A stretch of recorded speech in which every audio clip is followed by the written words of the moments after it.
Hello again everyone, welcome back again di Altcoins Update. Guys, ini requestnya adalah Kaspa ya. Jadi di Altcoins ini saya mau ngecek statement dari Fikri Mahendra 46 bahas Kaspa kok. Apakah itu sekarang termasuk area akumulasi? Jadi langsung aja ya teman-teman, gak panjang lebar.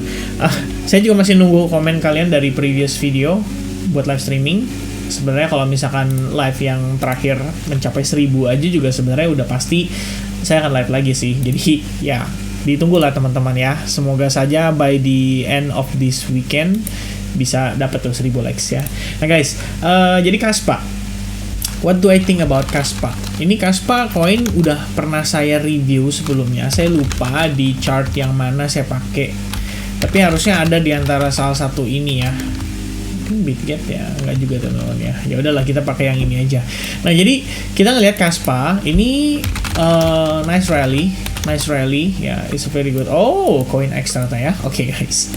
Alright. So ini kita ngelihat dia nice rally, bisa dibilang cukup impulsif, cukup bagus. Tapi at the end of the rally itu sudah mulai slowing down guys. Ya, bisa terlihat di sini tampak membentuk sebuah rising wedge. Lalu posisinya ini kelihatan berusaha untuk breakdown ya dari si rising wedge tersebut. Jadi kalau misalnya ditanya apakah ini termasuk dalam area akumulasi? Ya, bisa kayak gitu dengan pertimbangan ini aja palingnya. Ini patokan kamu nih, perhatikan baik-baik ya. Kisaran area 0,1180 sampai kepala 1 ya, 0,1 sen. Berarti 0,1 sampai 0,1180 itu range-nya tuh. Oke. Ibaratnya saya bisa bikin kayak gini guys. Ya, saya bisa bikin kayak gini. Ini adalah area apa? Area beli. Ya, kalau saya geser ke bawah, lebih kurangnya di sini, ini adalah resiko kamu. Oke, ini risk. Kita marking risknya supaya teman-teman mengerti bahwa namanya trading itu atau investment gak ada yang namanya gak ada resiko. Oke, dan saya tandain itu di mana? Tepat di bawah low point di kisaran harga 0,0925. Break dari sana artinya Anda tahu itu resiko yang Anda harus tanggung karena dia bisa turun lebih jauh kalau Anda nggak berani cut loss. Ya, itu resikonya gitu. Dan turunnya sejauh mana? Ya mungkin aja dia bisa testing ke level-level seperti OB yang ada di sini, atau kita bisa mengambil kesimpulan kalau ini ada SNR gitu kan, area support resistance yang harus dites dulu gitu loh. Jadi ya itu risknya ya yang harus dipantau dan diperhatikan. Di luar dari itu ya kalau misalkan ditanya apakah ini bagus untuk beli, ya kamu nilai sendiri gitu. Saya sudah memberikan clue dari awal pertama kali kita ngeliat chartnya, ini langsung kebayangkan bahwa posisinya ini membentuk sebuah rising wedge pattern, and technically kita udah breakdown dari rising wedge pattern itu pada perspektif time frame weekly. Jadi ini mid to long term. Alright. Nah next one, saya hapus dulu ya beberapa charting ini ya, saya hapus aja dulu teman-teman karena ini lumayan banyak nanti gambarnya berantakan ya kalau kebanyakan. One thing for sure di sini terakhir itu kita ngelihat dia mengalami apa? Fake out ya.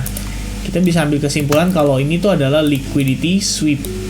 Ya, sempat berusaha untuk breakout, sempat dia berusaha untuk creating momentum bullishnya, tapi begitu dia bales dengan candle bearish kayak gini, balik ke kandang, even worse ya teman-teman, even worse karena dia juga break terhadap trend line. Yaitu Anda harus waspada gitu loh, mengetahui bahwa oke, ini something is going on. Sisi sellers mendominasi kembali, kemudian di flip ya, SNR-nya dari yang tadinya support now becomes resistance gitu. Ini kan udah ada bayangan ya bahwa harganya Kaspa nggak sanggup tuh untuk bisa reclaim area tersebut. Lalu di ujung daripada si konsolidasinya kita ngelihat Kaspa kembali mengalami pelemahan, turun lebih jauh, lebih signifikan. Sebelumnya katakanlah kamu ngelihat nih, wah ini kayaknya build up nih, berpotensi jadi ascending triangle. Biasa kan kita ngelihat kayak pattern gitu kan, wah ini ascending triangle pattern nih. Ternyata dia gagal bertahan dari situ. Dia melemah kembali hingga sekarang. Nah sekarang kalau ditanya apakah Kaspa ideal untuk membeli, ya biasanya sih ada beberapa orang yang menggunakan indikator-indikator yang membuat dia lebih confident atau lebih yakin. Misalkan contoh salah satunya, oh ini stokastiknya nih lagi crossing tapi ke bawah, itu artinya further correction atau further drop lebih possible daripada dia tertahan. Nah paling di sini yang menarik guys, MACD-nya ya, for the first time MACD pada Kaspa itu menciptakan lowest point-nya dan itu berada di indeks minus 0,07 ya. Dengan posisinya ya si barnya juga sebenarnya sih udah mulai ada tanda-tanda ya, kayak dia mulai mau shifting gitu loh. Ibaratnya ini kayak mau naik gitu kan. Tapi apakah itu cukup? Nah itu yang saya nggak yakin ya, karena ngelihat secara momentumnya masih kuat dan belum ada tanda-tanda reversal sama sekali. Terus nambahin lagi, oh iya nih saya pakai RSI Vin, kalau dari RSI-nya nih oversold nih, terus kelihatannya divergence nih, ya bisa juga. Ya itu bisa jadi satu pertimbangan tambahan-tambahan yang bisa buat teman-teman lebih confident atau lebih yakin kalau memang kalian berencana untuk akumulasi di Kaspa.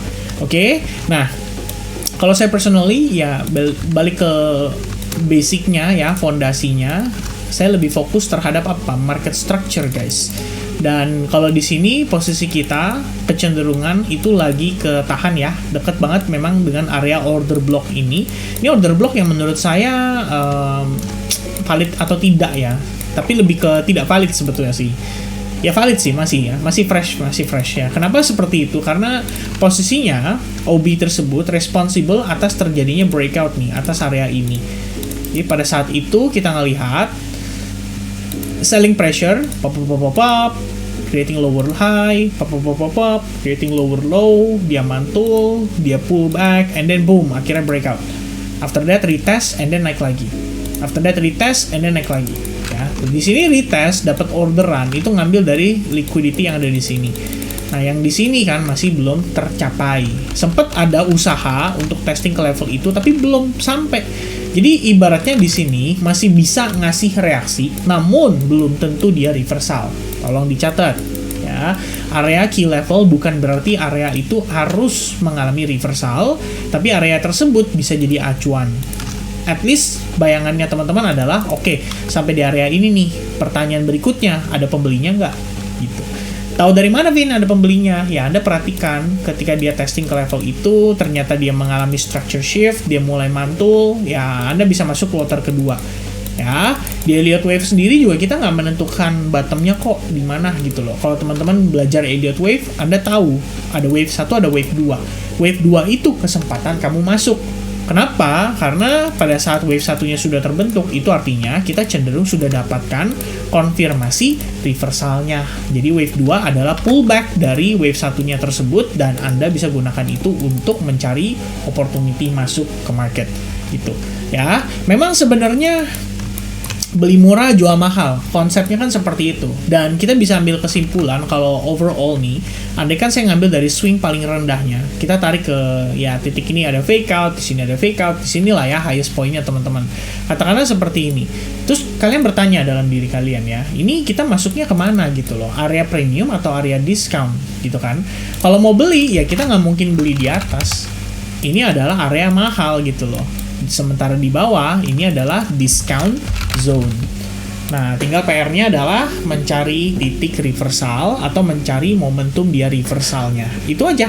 Ya, kalau misalkan belum reversal, boleh nggak Vin beli? Ya boleh, tapi jatuhnya agak spekulatif. Dan kalau misalkan agak spekulatif, ya paling nggak teman-teman ngerti risk management. Jadi kalau misalkan Anda paksakan beli sekalipun, ya nggak masalah. Yang penting tahu cut loss-nya. Jangan beli doang tapi kemudian bingung gitu ya. Kalau misalkan dia turun, Anda bertanya gitu kayak, Vin ini gimana, masih bisa naik nggak? Ya kita nggak bisa jawab itu karena kita bukan whales yang kontrol harganya, kira-kira kayak gitu. So dengan posisinya dia secara structure, even di time frame daily pun sudah mengalami bearish structure, ya ini sebenarnya merupakan sebuah kondisi yang relatif kurang begitu, ya mungkin kurang begitu ideal ya kalau misalkan mengharapkan dia langsung mantul. Tapi kalau misalkan Anda punya bayangan kalau oke, gue beli sih tapi untuk gue hold sampai nanti kapan gitu ya, Anda punya timelinenya yang nggak ada masalah, itu bisa jadi pertimbangan kamu. Sementara itu yang saya bisa update teman-teman sekalian ya. Kalau dari lower time frame-nya nggak banyak yang bisa didiscuss. Somehow Kaspa tetap menunjukkan adanya perlambatan momentumnya, ya dia cenderung melemah, selling pressure tetap mendukung, dan seperti yang tadi saya bilang ya, kalau misalkan kamu lihat daily aja kan dia udah jelas banget ya nunjukin kalau dia posisinya tuh lagi under pressure. Ya untuk posisi time frame 4 jamnya aja nih, ini aja bearish gitu loh. Saya pakai Fibonacci dari atas ke bawah. Nah, kalian lihat, ini dia kalau naik nih sampai ke level-level yang saat ini aja, itu posisinya dia baru testing tuh ke support resistance sebelumnya.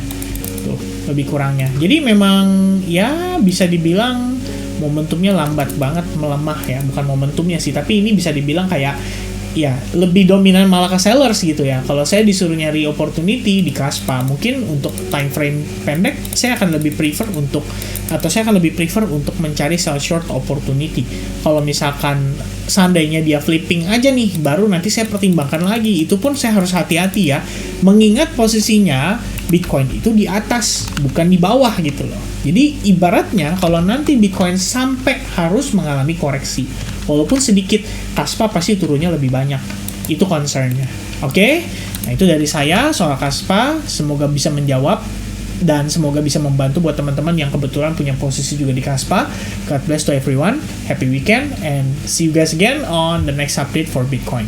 Cheers guys. Bye-bye.